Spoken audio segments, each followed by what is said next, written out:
নমস্কাৰ, মই নীলোফা ইয়াছমিন।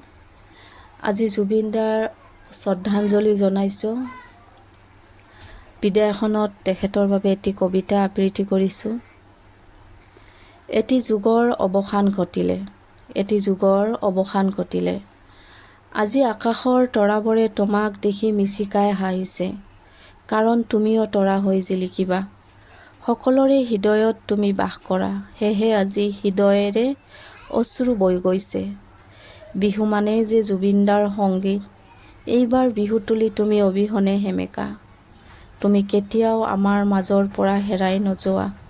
তোমাৰ সংগীত যুগ যুগান্তৰ হৈ ৰ'ব। তুমি সদায় আমাৰ মাজত জীয়াই আছা আৰু থাকিবা। তুমি জানানে, সকলোৰে তুমি আজি টোপনি কাঢ়িছা। সকলোৱে আজি কান্দনত ভাগৰি পৰিছে। আজি তোমাক আমি বিদায় দিব পৰা নাই।